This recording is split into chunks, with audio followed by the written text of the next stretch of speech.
When it comes to college basketball, the SEC has firmly established itself as the battleground for the fiercest competition in the nation. Can you believe that last season, an astounding 14 out of 16 teams in this league earned a spot in the NCAA tournament? It's impressive.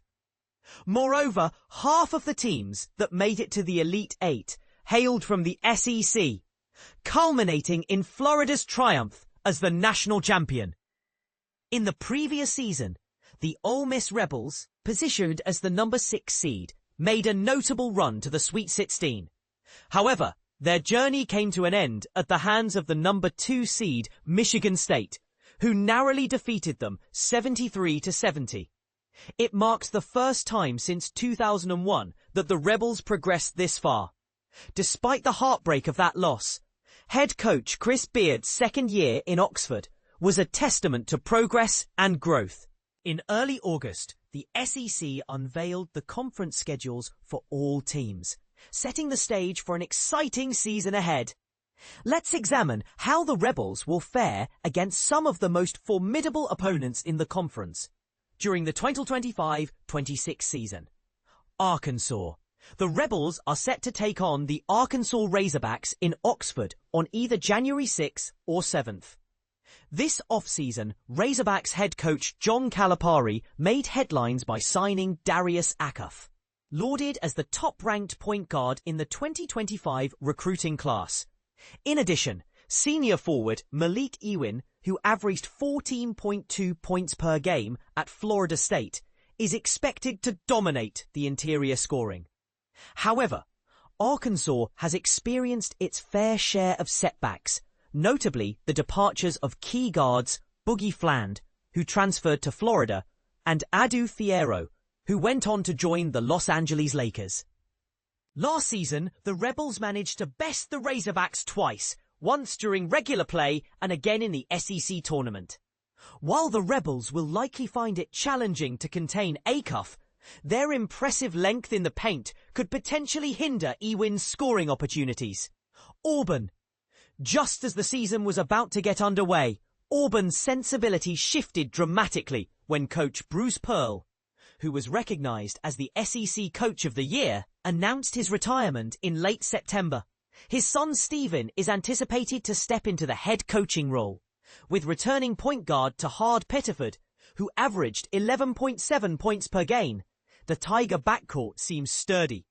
Additionally, the addition of transfer forwards Keyshawn Hall and Keyshawn Murphy, who scored 18.8 and 11.7 points per game respectively at UCF and Mississippi State, provides an impressive front line. As before, the success of this matchup will hinge largely on the Rebels' ability to defend the paint. Contrary to last year, the Tigers will be missing forward Johnny Broome, the Sporting News National Player of the Year and a prestigious AP First-Team All-American. Furthermore, losing guard Chad Baker-Mazara to USC adds to their challenges. Last season, Auburn triumphed over Ole Miss 3 times, but with Beard coaching against an inexperienced Stephen Pearl, they'll be looking to reverse that trend. Their 2 encounters will happen in Oxford on January 20th or 21st, and then in Auburn on February the 28th. Kentucky.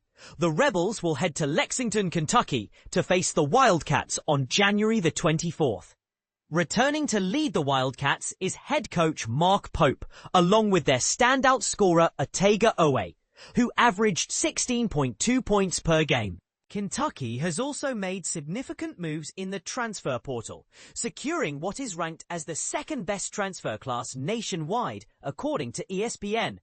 Highlighting this new class is forward Jayden Quaintance, a 6'10" player with potential NBA lottery aspirations in 2026.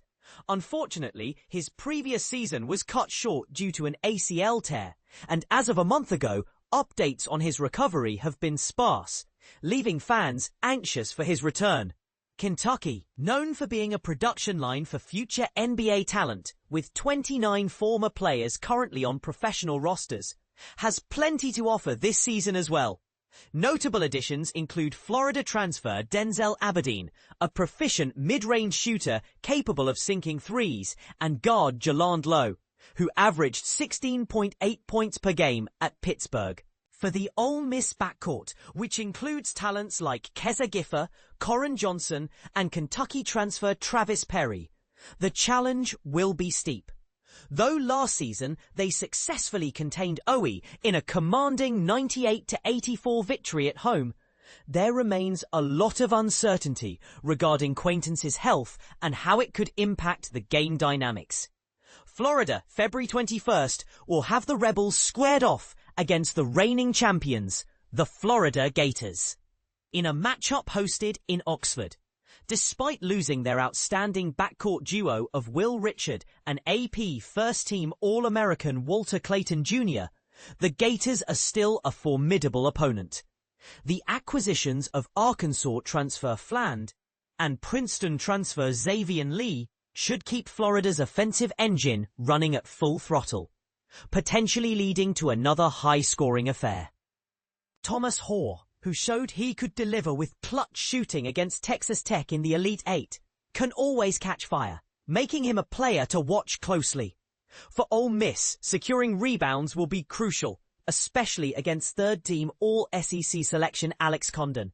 Forwards James Scott, Augusto Cassiar, and Nico Bundalo, a promising recruit ranked number 35 in the ESPN Top 100, will need to capitalize on their rebounding abilities to keep the Gators from securing second-chance points, as Florida can score from various levels in the blink of an eye. Other matchups, Tennessee, which finished fourth in the conference, presents another stern challenge, even with the absence of guards Chaz Lanier and Zakai Zeigler. Also, Oklahoma will bring on board Miami's veteran Nigel Pack and St. Joseph's guard Xavier Brown, who averaged 17.6 points per game last season. The depth of the SEC was markedly evident last year. Even Texas, who struggled with a record of 6-12 within the conference, managed to secure a place in the NCAA tournament. Although this document highlights the biggest SEC clashes on Ole Miss's agenda, it's crucial to recognize that no team in this conference should be taken lightly. So what do you think will be the outcome of these intense matchups? Can Ole Miss maintain their competitiveness against such talented rivals? Share your thoughts and opinions in the comments below.